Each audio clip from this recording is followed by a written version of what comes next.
Bienvenido de nuevo. Hoy nos acompaña Alex Granor, autor, analista de mercados y ex gestor de fondos de inversión, para ofrecernos su visión sobre los cambios políticos y económicos en el mundo. Gracias por volver al programa. Siempre es un placer acompañarte, Glenn Deason. Gracias por la invitación. Hoy pensaba que es muy fácil dejarse absorber por todos estos acontecimientos del día a día, porque están pasando muchísimas cosas en el mundo a una velocidad vertiginosa. Vemos, por ejemplo, el memorando de entendimiento entre Estados Unidos e Irán, que yo diría que representa una derrota humillante para Estados Unidos. Es un cambio importante en la historia del país. Diría que no había visto algo así antes y que puede transformar no solo la región, en the D-Day, sino también tener un impacto en todo el mundo. Vemos a la OTAN participando cada vez más directamente en ataques sobre territorio ruso, lo que en mi opinión, o según mis expectativas, en un futuro no muy lejano, provocará una respuesta con consecuencias imprevisibles e incontrolables.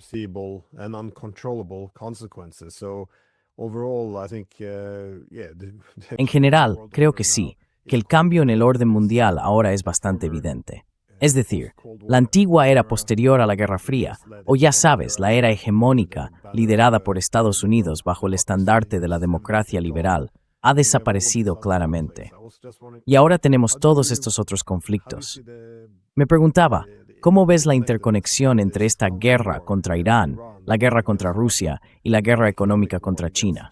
¿Cómo encajas todos estos conflictos? Por supuesto, son frentes distintos, pero también están muy conectados entre sí. Perdón, es una pregunta muy amplia.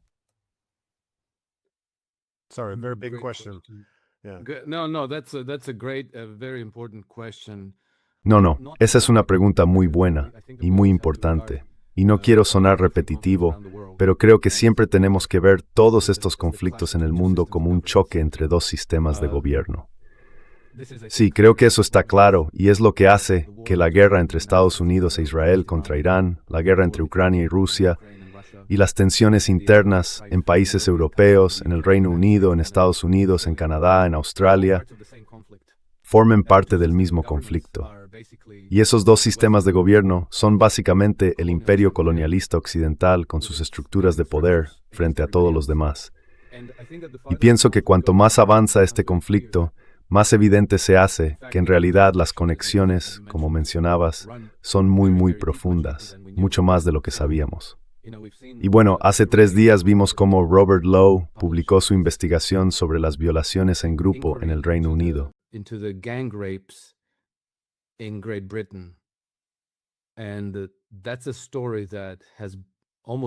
Y esa es una historia que casi ha desaparecido, aunque lleva décadas ocurriendo. Porque al final, prácticamente todo el aparato de gobierno británico, desde la policía en la calle, los servicios sociales, el Sistema Nacional de Salud, los ayuntamientos, los ministerios, los medios de comunicación, hasta la oficina del primer ministro y la propia Casa Real, forman parte de la conspiración. Y eso ahora se ve con claridad, porque lo que el informe ha sacado a la luz es probablemente el mayor crimen cometido en la historia del Reino Unido contra su propio pueblo. Y los medios tradicionales no han dicho nada, lo están ignorando. La Casa Real llevan ya 3 días y no han dicho absolutamente nada. Están en completo silencio. Creo que eso dice más que cualquier cosa que pudieran decir a estas alturas, porque si de verdad estás ahí para representar a tu pueblo, para...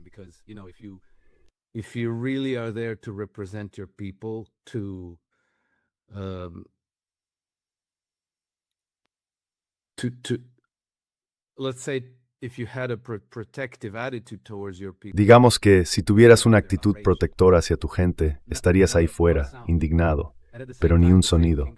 Y al mismo tiempo, ese mismo rey Carlos, hace apenas unas semanas, se dirigía a la Cámara Conjunta del Congreso de Estados Unidos, pidiendo una tercera guerra mundial. Y su gobierno se ha comprometido a enviar 150,000 drones a Ucrania, sin molestarse demasiado en ocultar que se usarán para ataques contra Rusia.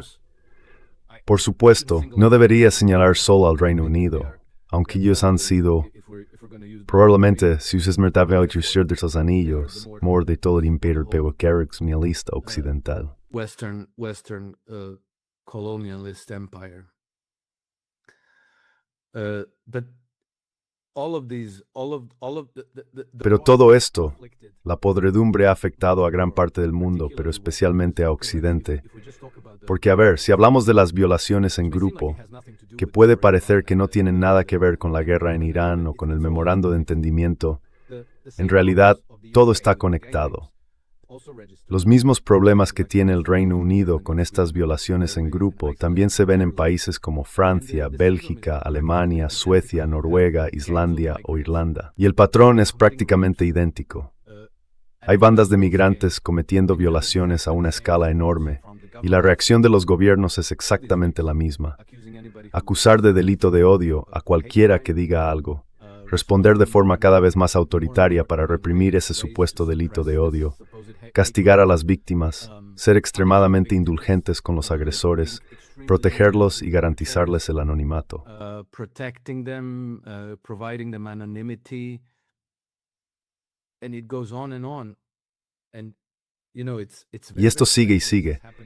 Y es muy extraño que esté ocurriendo no en un solo país, no bajo un solo gobierno, donde podrías decir, bueno, vale, algo se desvió en el Reino Unido.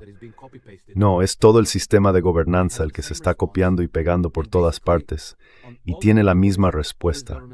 Básicamente, en todos los temas críticos, todos estos gobiernos adoptan posiciones prácticamente idénticas.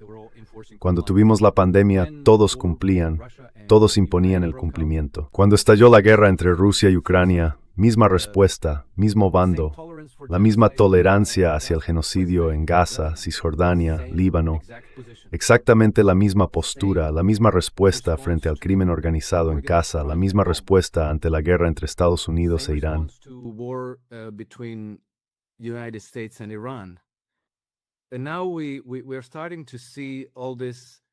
Y ahora estamos empezando a ver cómo todo esto empieza a desmoronarse un poco. Pero las fuerzas que están empujando al mundo occidental, al sistema de gobierno occidental en esta dirección, nunca, jamás van a rendirse. No van a ceder, van a seguir intentando controlar el mundo. Irán, Rusia, China, Venezuela, Cuba, los países de Sudamérica. Y no se trata de Trump. Ni siquiera se trata de un gobierno en concreto. No es, por ejemplo, Keir Starmer. Ya sabes, la revolución externa, como hemos descubierto desde los años 50. El deseo inagotable de destruir Rusia se remonta, bueno, probablemente a siglos atrás.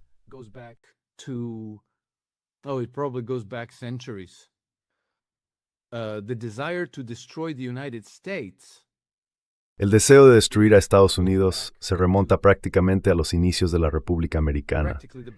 Y todos estos conflictos tienen sus manifestaciones internas y también sus manifestaciones externas. Creo que las bandas de violadores y el crimen organizado, junto con las ONG, el dominio sobre los medios de comunicación, la infiltración y la cooptación de las estructuras de gobierno, y todo eso son los elementos internos de este conflicto. Las guerras colonialistas son el elemento externo de la lucha, pero la lucha siempre es la misma, y siempre se trata de dos sistemas de gobierno. No mencioné cuál es el otro sistema de gobierno, porque no importa.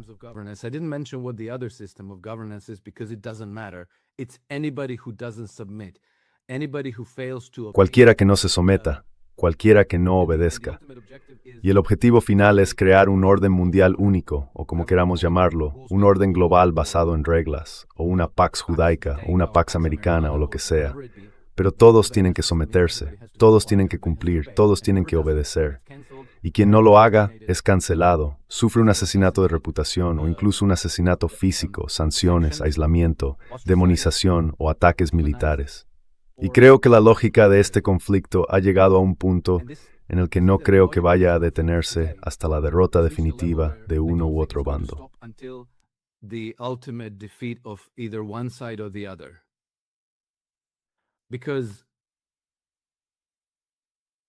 Porque en realidad no van a ceder.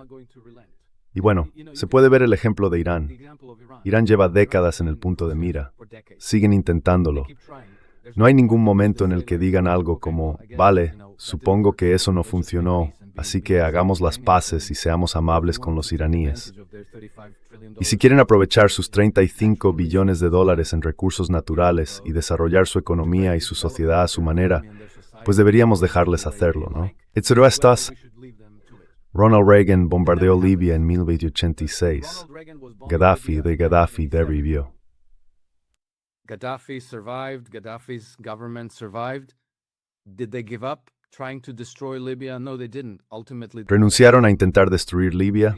No, no lo hicieron. Al final acabaron destruyendo Libia. La dinastía al-Assad en Siria sobrevivió durante décadas a ataques de todo tipo, por medio de terceros, sabotajes, intentos de asesinato, infiltraciones, hasta que finalmente fueron eliminados. Los eliminaron a comienzos de 2015. Y lo mismo ocurre con Irán, con Rusia, con cualquier nación que no se someta al imperio colonialista occidental. Y los chinos saben que, en última instancia, también están en la lista de objetivos. Así que el mundo no tiene más opción que llevar esta lucha hasta el final. Y puede que el propio Trump ya haya tenido suficiente. Trump himself may have had enough. In fact, he probably had enough. De hecho, probablemente ya tuvo suficiente.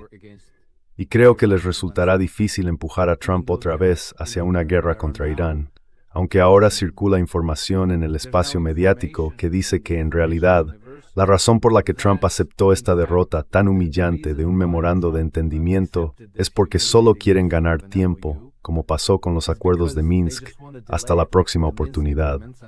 Sí, eso es bastante posible, pero probablemente no será Trump, será otra persona, porque la continuidad del sistema de gobierno va más allá de cualquier administración concreta. Así que por ahora tenemos motivos para un optimismo moderado, pero el conflicto no va a terminar.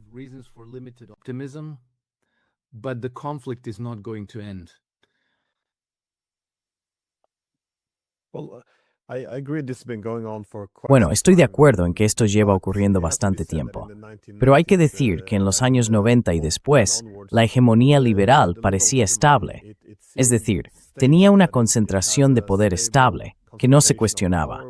Y además, el régimen liberal democrático, no necesariamente sus valores, pero sí sus lemas, tampoco se ponían realmente en duda. Se consideraban una fuente esencial de legitimidad para el hegemón. En esencia, la idea era que el llamado Occidente colectivo gobernaba el mundo, pero en beneficio de todos. Y eso se aceptaba, no solo en Occidente, sino también, muchas veces, fuera de sus fronteras.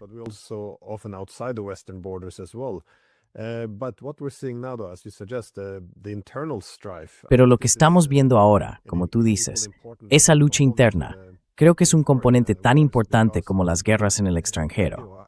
Porque claro, me pregunto cuánto tiempo puede seguir así. Como decías, ese desprecio tan básico por el interés nacional no es sostenible. La crisis económica que estamos viendo no va a ser solo un bache en el camino. Son los fundamentos económicos los que se están desmoronando. Vemos la desindustrialización, la crisis financiera, el inminente colapso del dólar y de otras monedas. Vemos cómo la libertad de navegación ha sido sustituida por una aceptación casi abierta de la piratería, sin que los políticos ni los medios lo cuestionen demasiado.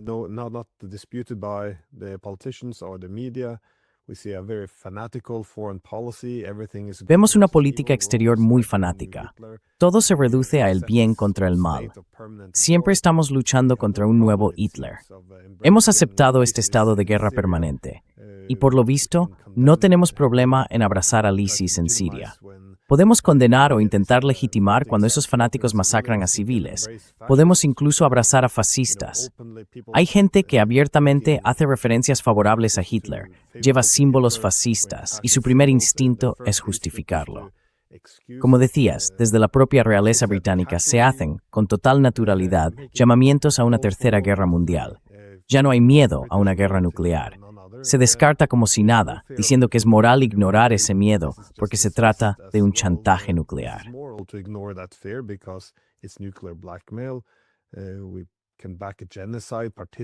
Podemos respaldar un genocidio, participar en un genocidio. No pasa nada. La confianza en los medios se está hundiendo. la legitimidad de los gobiernos también se está desmoronando. Quiero decir, Scholz está en torno al 15% de aprobación. Le siguen Macron y Starmer en esa misma trayectoria descendente. Y bueno, en toda Europa las cosas tampoco pintan mucho mejor. Como decías, la oposición está criminalizada, sobre todo en Alemania, donde fueron a por AfD, que es el partido más grande, pero aún así ahora lo consideran una organización extremista. En Rumanía, al menos, directamente anularon los resultados de las elecciones. Y así podríamos seguir.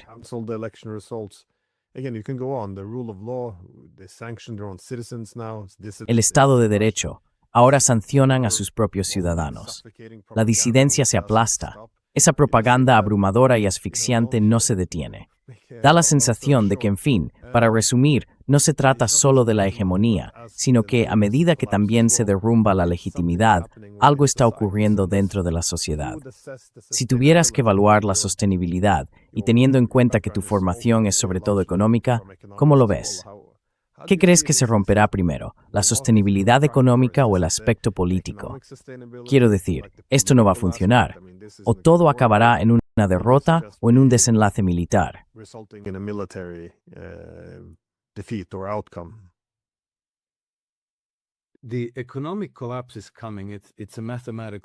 El colapso económico se acerca. Es una certeza matemática.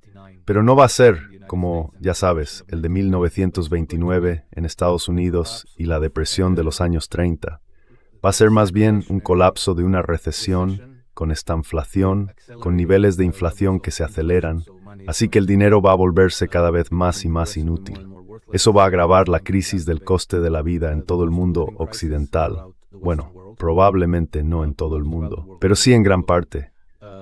Y eso va a provocar levantamientos sociales. Y no sabemos qué va a pasar porque nunca hemos estado en una situación así. En el pasado siempre las élites gobernantes tenían el monopolio de los medios y les resultaba relativamente fácil controlar el relato.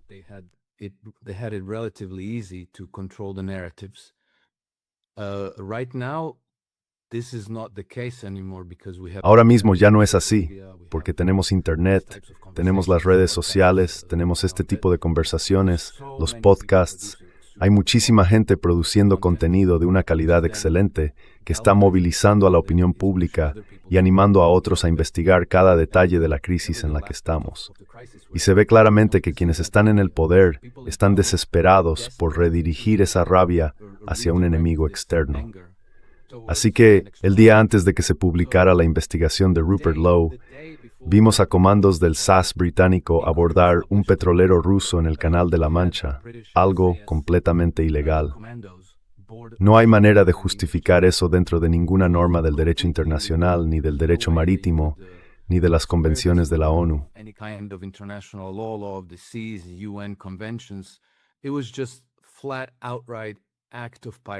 Fue sencillamente un acto de piratería. Arrastraron el barco hasta aguas territoriales británicas y luego afirmaron tener jurisdicción sobre él. Así que es una provocación muy clara contra los rusos. Después los rusos enviaron una fragata al Canal de la Mancha y apareció una lancha privada que parecía que iba a chocar contra la fragata. Y claro, si fueras un marinero o un comandante ruso en ese barco, tendrías que pensar que se trata de una lancha no tripulada que va a estrellarse contra nosotros y explotar. Por suerte, los rusos consiguieron evitar un incidente mayor, disparando bengalas primero y luego tiros de advertencia.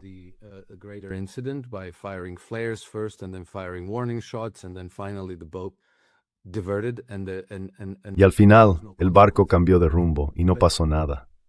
Pero ahora el deseo, ese deseo ardiente de los británicos, y no me refiero a británicos como Roger Waters o Jeremy Clarkson, hablo de la gente del gobierno, es provocar una guerra de verdad. Quieren intentar desviar las quejas de la población hacia un enemigo externo, que obviamente sería Rusia.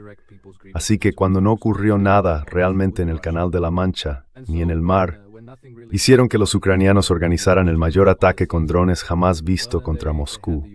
Y Moscú se despertó, en la mañana de octubre, bueno, eso fue ayer, con unas escenas absolutamente apocalípticas.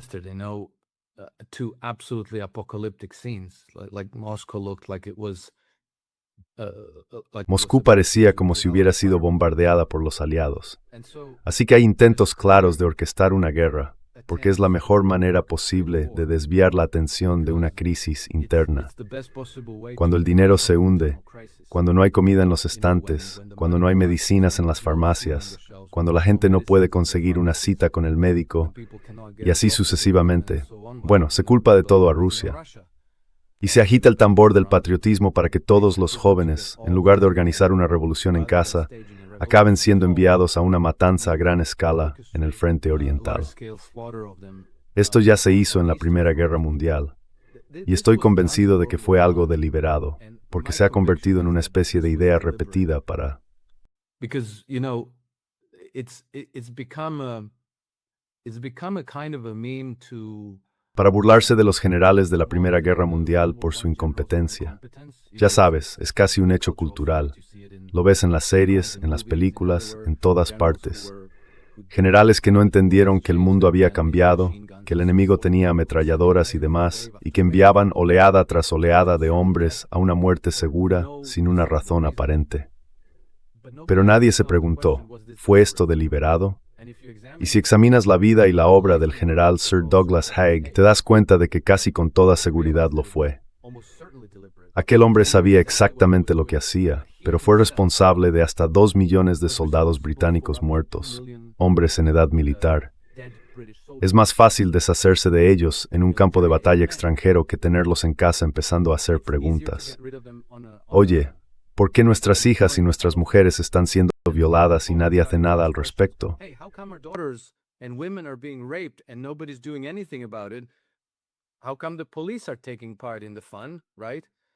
¿Cómo es posible que la policía participe en todo esto, verdad? ¿Cómo es posible que los periódicos lo encubran? Y los medios, o incluso la familia real. Cuando la gente empieza a hacerse esas preguntas, se produce un colapso de la legitimidad del sistema. Y cuando esa legitimidad se derrumba, estás avanzando casi inevitablemente hacia una revolución o una guerra civil. Tuvimos, por ejemplo, al profesor del King's College, David Betts, que ha escrito y hablado mucho sobre este tema. Él dijo que la guerra civil es ahora inevitable, no solo en el Reino Unido, sino en gran parte de Europa Occidental. Y que todas las condiciones para una guerra civil, según los precedentes históricos, no solo se cumplen, sino que, según sus palabras, el continente está configurado de forma explosiva para que estalle una guerra civil. Y hace aproximadamente un año, decía que eso ocurriría en un plazo de 5 años. About a year ago, he was saying that this would happen within 5 years. So that would mean that now. Así que eso significaría que ahora estamos hablando de unos 4 años. Es muy poco tiempo. Para la gente que está en el poder, la cuestión es, ¿nos arriesgamos a acabar en la guillotina o hacemos todo lo posible por provocar una guerra contra Rusia y así movilizar a toda la sociedad para que todos los hombres vayan a luchar contra los rusos y con suerte no vuelvan nunca? Pues ahí es donde estamos. Y la base de todo esto es la crisis económica, porque la inflación va a seguir desbocada. A la gente le va a costar cada vez más llegar a fin de mes. El descontento va a ir en aumento y acabará saliendo a las calles.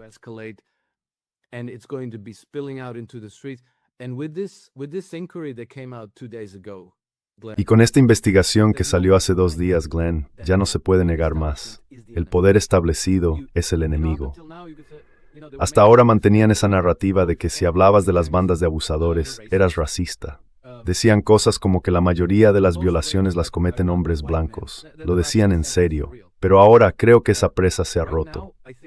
Esa presa se ha roto. Y pienso que la rabia de la gente ya está saliendo a la superficie y va a inundar el Reino Unido como un tsunami.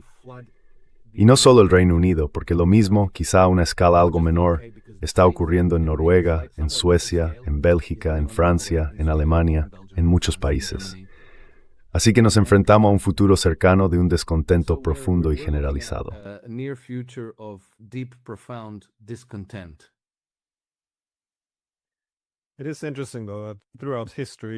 Es curioso, porque a lo largo de la historia siempre vemos que, cuando hay una gran crisis de legitimidad en un sistema político, casi siempre las frustraciones se redirigen hacia un enemigo externo, y eso acaba provocando una guerra.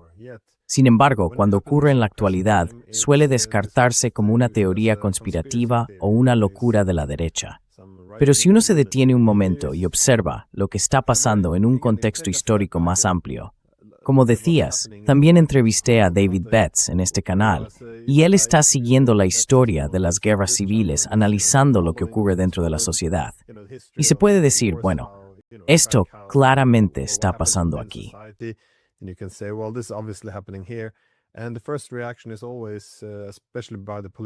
Y la primera reacción siempre es la misma, sobre todo por parte del establishment mediático y político. ¿Cómo te atreves?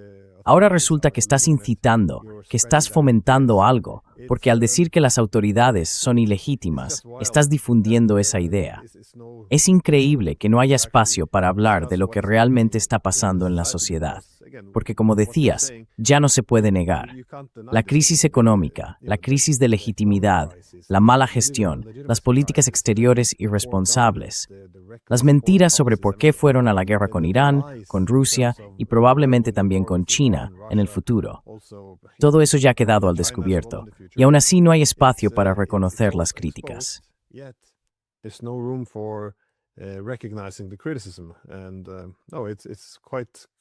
Y no, es una locura.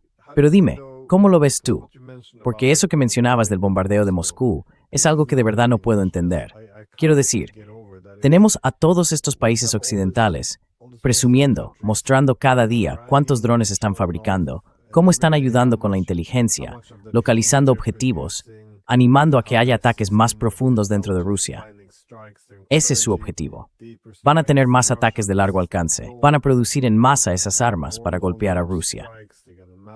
Y aún así, si planteas la pregunta de, bueno, ¿hacia dónde nos lleva todo esto? ¿Cómo es posible que eso no nos convierta en parte del conflicto?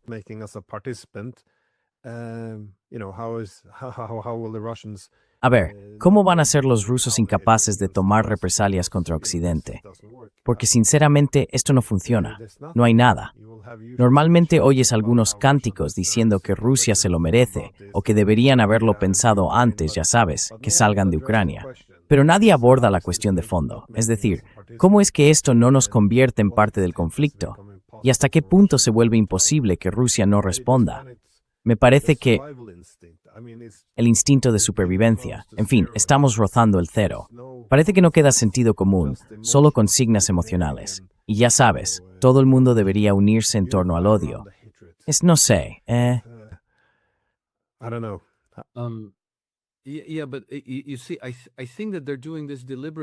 Sí, pero verás, creo que lo están haciendo a propósito, porque quieren que sea lo más difícil posible para los rusos no responder. Están desesperados porque Rusia responda, porque están perdiendo legitimidad en casa. Y si consiguieran iniciar una guerra contra Rusia, da igual si la ganaran o no, saben perfectamente que no la ganarían. Pero tendría ese efecto de unir al país, ya sabes. Porque ahora mismo, sin una guerra, mira lo que es la realeza británica. Tour uns días para decir estagos sobre las viudas casa en territorio inglés en Norio, y no dijeron absolutamente nada. And they said nothing at all. And imagine if now suddenly Imagina que ahora de repente Rusia atacara al Reino Unido. Habría muchísima gente que diría, por el rey y por el país, y estaría dispuesta a ir a la guerra. Por eso, el poder establecido está desesperado porque esa guerra empiece. Y Vladimir Putin sabe que no debe darles ese regalo, porque sería el regalo de Navidad más bonito que podrían desear. Así que ya ni siquiera se molestan en negar su implicación. ¿Sabes? En 2022 y 2023, todo el mundo era muy prudente porque decían no podemos darles esas armas, porque entonces los ucranianos podrían atacar dentro de Rusia, y parecería que somos cómplices, y eso nos pondría en riesgo de una guerra contra Rusia.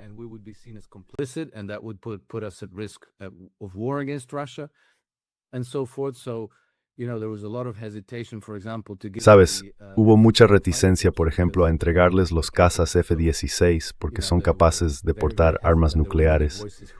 Así que ya ves, estaban muy dudosos. Había muchas voces que, aunque apoyaban a Ucrania, se oponían firmemente a eso.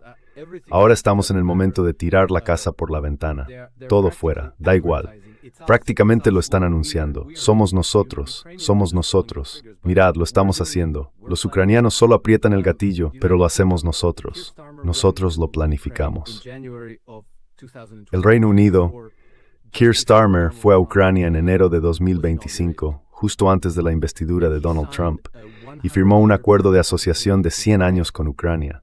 Y parte de ese acuerdo incluía el apoyo británico a Ucrania en el desarrollo de la guerra con drones.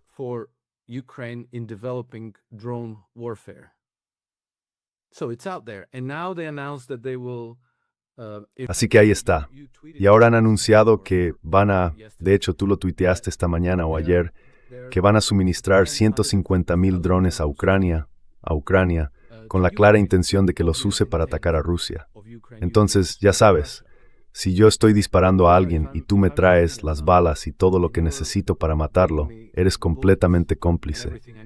Así que si eres una persona normal, intentarías ocultarlo. Pero si estás desesperado por una guerra, si estás desesperado por una escalada, no solo no intentarás ocultarlo, sino que prácticamente lo anunciarás. Y ahí es donde estamos. Y esto está creando un problema, porque Vladimir Putin entiende el juego y no va a hacerles ese.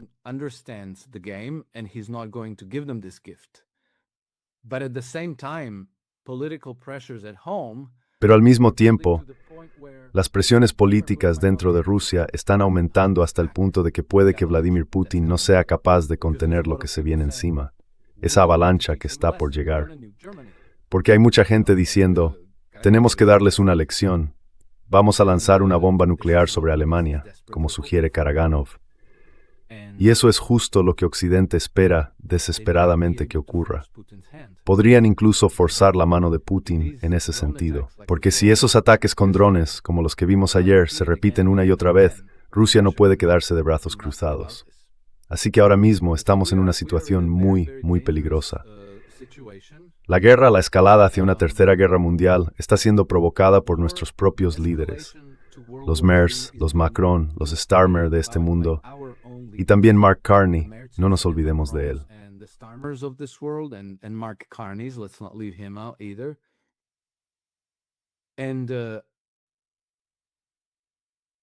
Y el precedente histórico les favorecería, porque es mucho más fácil escalar un conflicto que mantener la contención. Y creo que nos toca a nosotros, al público, plantar cara. Porque si la gente le muestra a los líderes que vemos hacia dónde van, que vemos lo que están haciendo, que entendemos que quieren sacrificar a nuestros hombres, a nuestros hijos, en una gran guerra, y luego ¿qué? Van a dejar a nuestros hijos y a nuestras mujeres vulnerables a merced de sus inmigrantes. Así que los hombres en edad militar tienen que ser conscientes de lo que está pasando y deben negarse a luchar, lo cual es muy difícil porque los ucranianos tampoco querían luchar. Fueron obligados. Por eso creo que se avecinan tiempos potencialmente revolucionarios.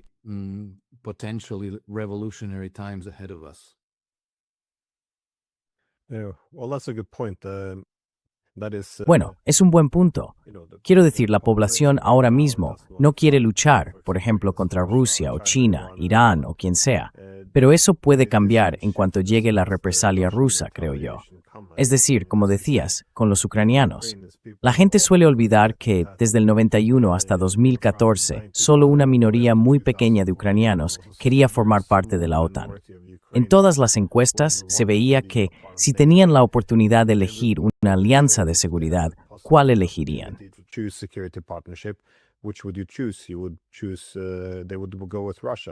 Ellos habrían elegido ir con Rusia, o idealmente no tendrían que formar parte de ningún bloque, pero se inclinaban hacia Rusia. Claro, una vez que se derroca a Yanukovych, se colocan esos elementos extremistas en el poder, y los rusos responden. Entonces sí, puedes aprovechar eso. Reforzar el ejército ucraniano, asegurarte de sabotear cualquier vía hacia la paz, armarlos hasta los dientes. Y lo que diría yo, hace 20 años era impensable. Ahora es esta guerra enorme entre ellos. Así que, ¿por qué no ibas a poder conseguir también que los europeos, los hombres europeos, se alineen para luchar y morir? Sí, exactamente.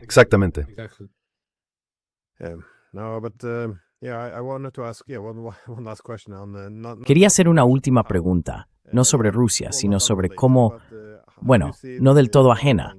¿Cómo ves el papel de Irán en todo esto? Cuesta creer que los estadounidenses hayan aceptado una rendición permanente. ¿Tú lo ves simplemente como un reagrupamiento o crees que han asumido que no se puede derrotar a Irán en este contexto? Entonces, ¿están aceptando la realidad o cómo interpretas este memorando de entendimiento? I think there's no question that they will try to regroup, but Creo que no hay duda de que intentarán reagruparse, pero no tiene por qué ser necesariamente Trump. this will not stop. Es que esto no va a parar. Ya sabes, del mismo modo que nunca renunciaron a destruir Siria, tampoco renunciaron a destruir Libia, Irak y otros países.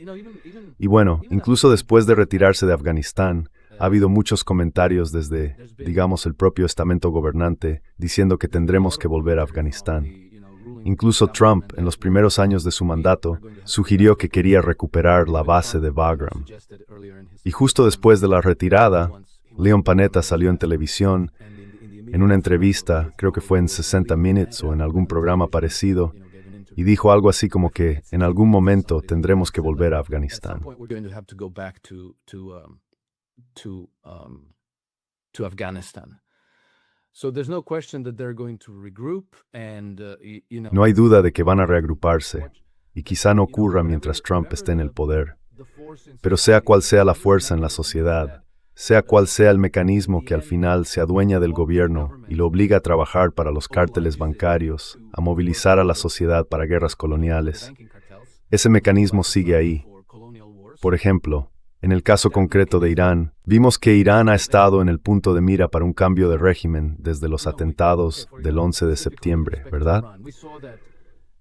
Wesley Clark dijo que justo después de los ataques del 11 de septiembre, en el Pentágono hablaban de derribar 7 países en 5 años. Eso fue en 2001, lo que significa que ya planeaban cambiar el régimen de Irán para 2006. Pero eso no ocurrió. Tuvieron muchos problemas con Libia, tuvieron muchos problemas con Siria.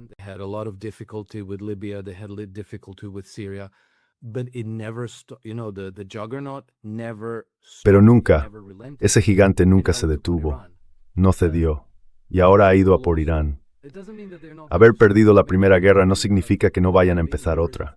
Quizá por ahora la guerra esté fuera de la mesa, pero siguen con sus sabotajes, sus asesinatos, sus guerras de cambio de régimen, sus revoluciones de colores, sus sanciones, y nada de eso va a desaparecer. Creo que los iraníes no son ingenuos, saben que todo eso se les viene encima. Pero al final, la batalla se decidirá en el terreno económico. Por gobierno de Bashar al-Assad sobrevivió a la guerra entre 2015 y 2019. Sobrevivieron a la guerra. Salieron adelante.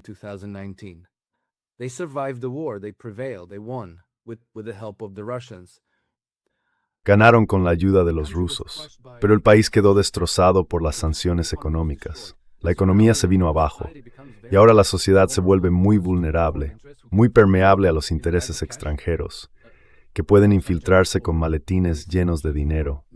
Algún juez, un jefe de policía o un general del ejército cobra $50 al mes, y aparece un tipo del MI6 con fajos de billetes de 100. Eso puede llegar muy lejos. Pueden socavar el sistema de gobierno y debilitarlo tanto que con un poco de presión se derrumbe. Por eso creo que incluso el ultraconservador Ghalibaf en Irán decía que hay que centrar la atención en los problemas económicos.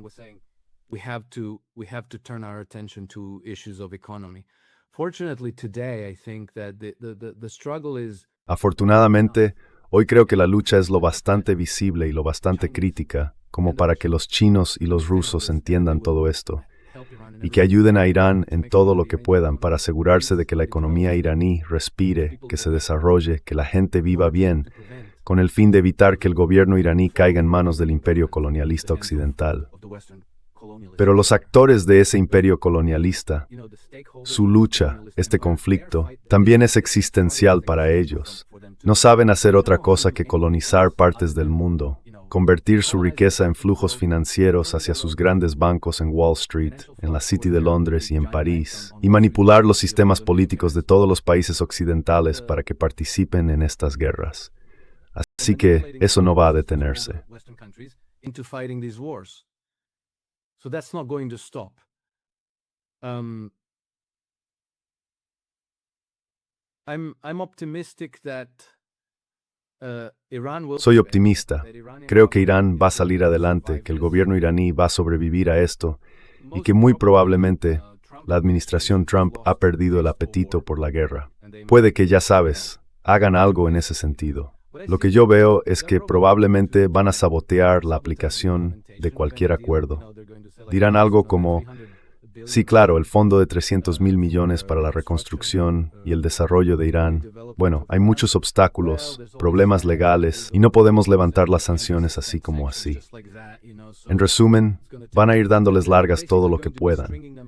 Mientras tanto, el conflicto entre Irán e Israel probablemente continuará, y Estados Unidos seguirá apoyando a Israel, si no de forma abierta, al menos de manera encubierta.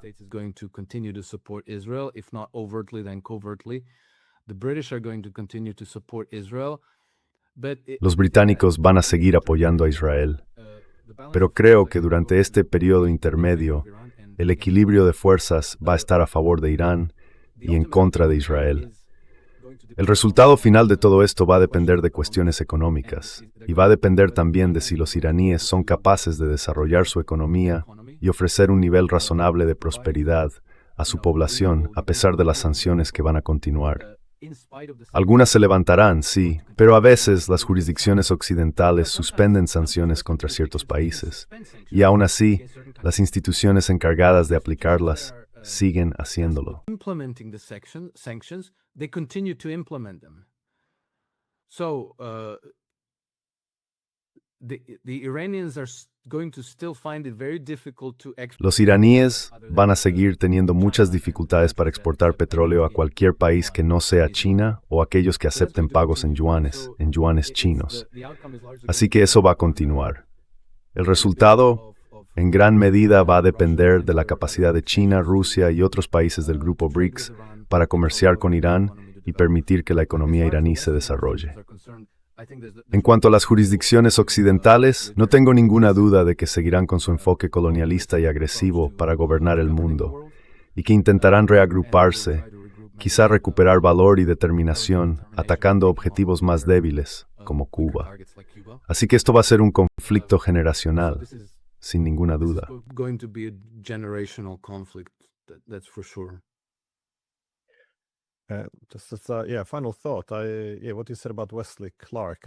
Sí, una última reflexión. Lo que dijiste sobre Wesley Clark, pensé, sí, es un gran punto. Quiero decir, era un general de 4 estrellas retirado del ejército de Estados Unidos. Fue el comandante supremo aliado de la OTAN en Europa. Vamos, era el principal responsable.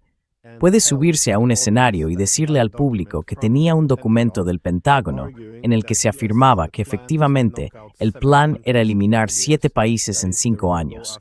Es decir, iban a ir contra Irak, que lo hicieron, Libia, Siria, Líbano, Somalia, Sudán y terminar con Irán. Y ahora sabemos que los estadounidenses fueron a por todos esos países. Y aún así, cuando vas a los medios políticos de nuestro país, ¿qué dicen? Pues que todas esas guerras fueron independientes, que no tenían nada en común, que todo era por motivos humanitarios.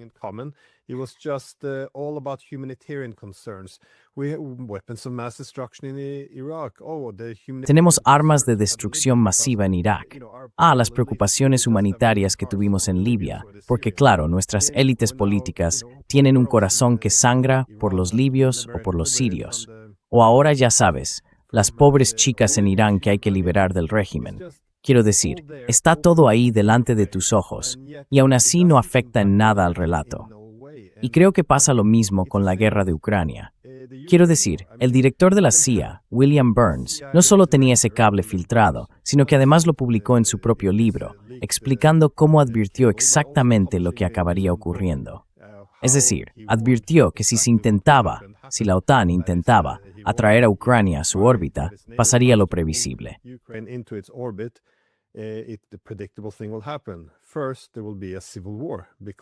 Primero, habrá una guerra civil, porque la mayoría de los ucranianos no quieren estar en la OTAN, sobre todo en el este. Así que vas a tener una guerra civil, y de hecho la hubo. Y luego él señalaba que en ese momento los rusos intervendrían a regañadientes en favor del Donbass y de los ucranianos del este. No quieren hacerlo, pero no ven otra posibilidad. De nuevo, exactamente lo que ocurrió. Y aún así, tienes ese hecho, respaldado por una enorme cantidad de líderes políticos, militares y de inteligencia en todo Occidente. ¿Cómo afecta eso al relato? En nada. Todo el mundo repite lo mismo, que fue completamente sin provocación, que el señor Putin se despertó un día y simplemente quiso restaurar la Unión Soviética. En fin, vivimos realmente en un mundo posterior a la realidad.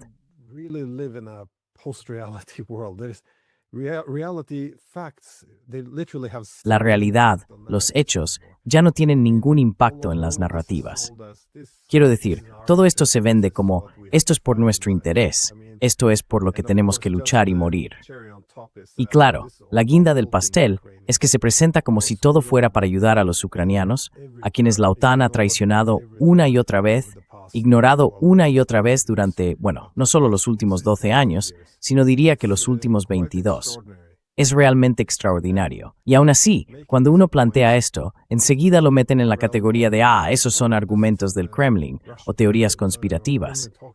Es exactamente la propaganda de la que hablaba antes. Es asfixiante. Es increíble que hayamos llegado a este punto, en sociedades que se suponen liberales, democráticas y abiertas. En fin, ¿tienes algún comentario final antes de que terminemos?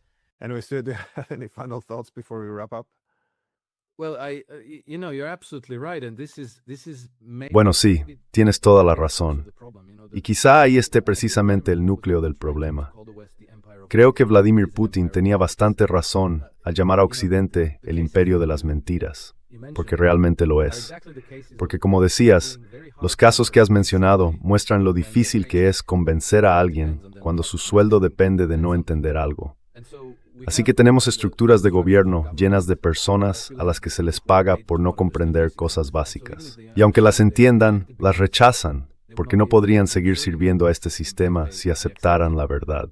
Por eso tienen que abrazar la mentira. Y tenemos ejemplos muy concretos de esto. Justo antes del estallido de la guerra en Ucrania, se organizaron unas maniobras militares en la India y allí había representantes de la OTAN.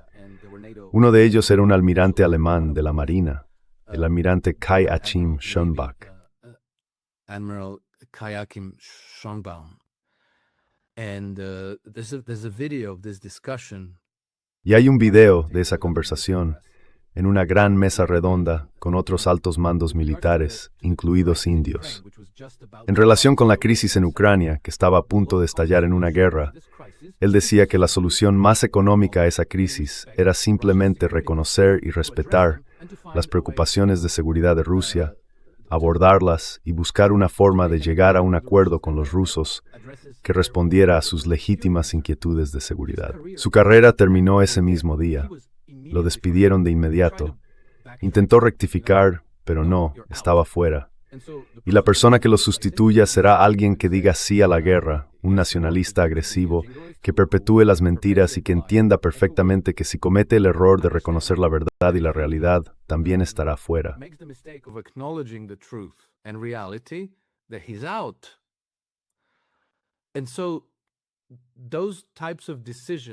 Ese tipo de decisiones se han tomado miles de veces en cada punto clave de toma de decisiones dentro de todo nuestro imperio de mentiras.